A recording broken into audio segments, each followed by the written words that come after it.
Alright,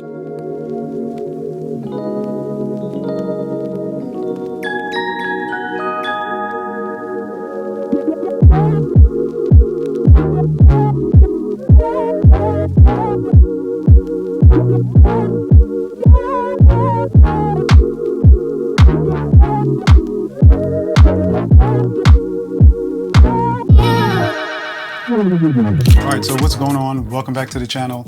We're going to take a look at a few accessories for your Samsung Galaxy S23 Ultra. And one of my favorites out of this kit is this bright day pack. Now these are ND filters, and I've had these for maybe about a month now, and I was lucky enough to take it with me on my 3-week vacation in Portugal, and with every opportunity I use these for filming.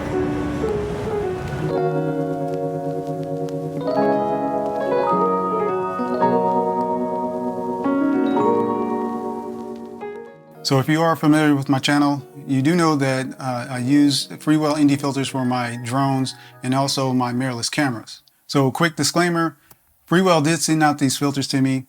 However, they do not have any influence over the content of this video. So this filter kit all starts with the case. Now Freewell will send you a case that you can just put your phone in, and some of the filters have a magnetic backing, and all you need to do is just place the filter on there and it sticks right on, and it stays on there pretty securely. And as far as the other lenses, like the Anamorphic lens they sent me, uses a locking mechanism that is on the rear of the case. And also if you look on the lens itself, on the back of the lens itself, it has 2 tabs on here, one long and one short.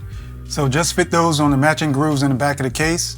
And all you need to do is twist it and lock it in place, and it stays in there securely. And also Freewell sent me this grip, which came in handy while I was in Portugal. This is something that I used all the time while I was filming. Now all this does is slips onto the back of your phone, and you can use it as a grip as you're filming. It has a Bluetooth shutter button, so on top you can switch it on and connect it to your phone and use this as a shutter button. There's a cold shoe mount on top and several 1/4-20 screw holes on the top and bottom. And it also has a Arca Swiss adapter on here, so you can just mount it onto a tripod. Now the cool thing about this is that it expands into a selfie stick. You can detach the Bluetooth shutter button and use it as a remote if you have this mounted onto a tripod, or you can place it on the front of the selfie stick. Right there has a magnetic slot right here for the Bluetooth shutter button, and use it while you're in selfie mode. So if you own the Samsung Galaxy S23 Ultra, you already know that it has a great camera for video and photos. And by using ND filters, could make your footage stand out. So if you're not familiar with ND filters, all they are dark pieces of glass that reduces the amount of light that enters the lens and onto the sensor, which allows you to reduce that shutter speed so you can get the smooth motion blur, which is more natural to the human eye. And without the filter, and with your camera settings set to automatic, the camera will automatically adjust for the exposure and set a high shutter speed, which will give you a more jittery or digital look to your footage. So for example, take a look at this fountain that I filmed. Now on the left, I'm filming with an ND filter, and on the right, I'm filming without an ND filter and using automatic settings. Now if I pause this, take a look at the water on the left. Now it looks smooth, it looks a little bit more natural to the eye, it looks a little bit more fluent.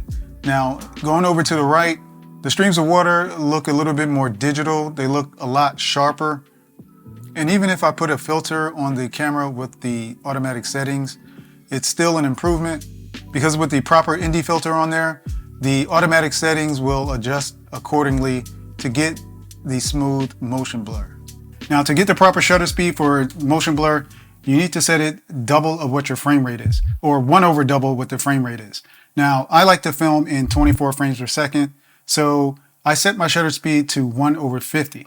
Now, if you're filming in 30 frames per second, you would set your shutter speed to 1/60. All right, so we just got finished eating dinner, or lunch actually, and we're walking along the river, and I'm filming this on the Galaxy S23 Ultra. And from what I can remember, my settings, I'm recording in 24 frames per second, and my shutter speed is 1/50th of a second.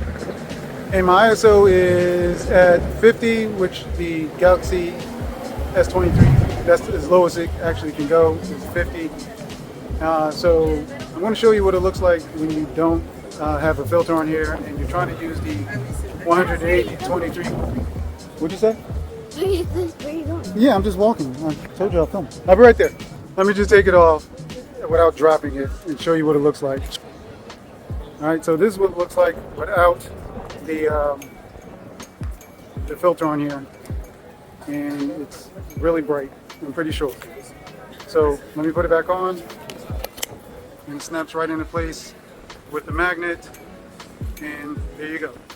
Now you want to put your ISO as low as possible. Now on the Samsung Galaxy S23 Ultra, the lowest ISO is 50, so you kind of want to aim for that.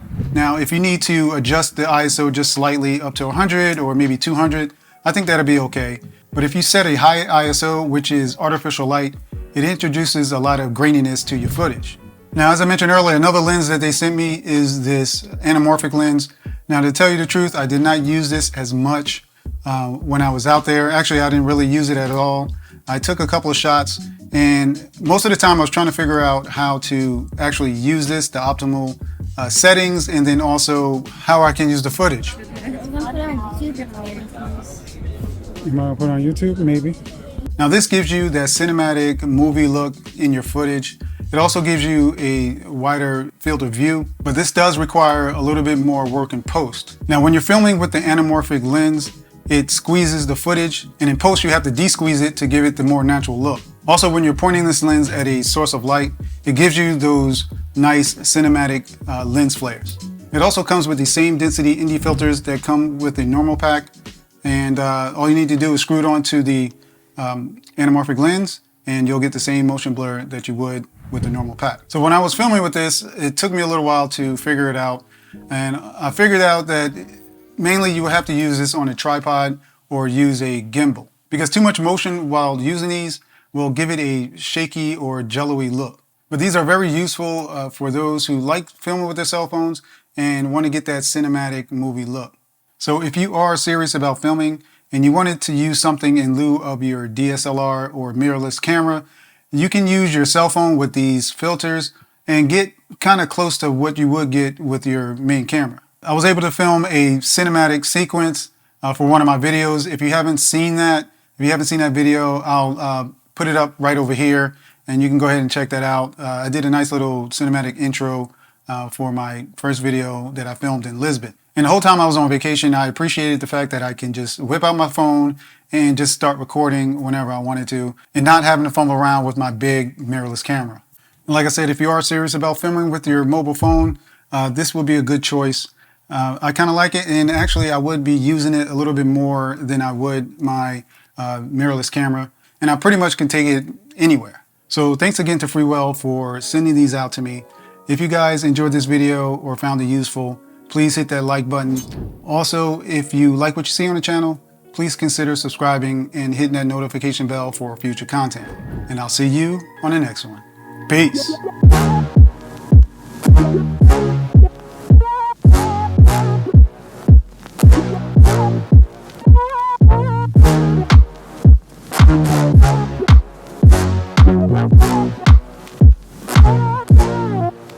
What are we going to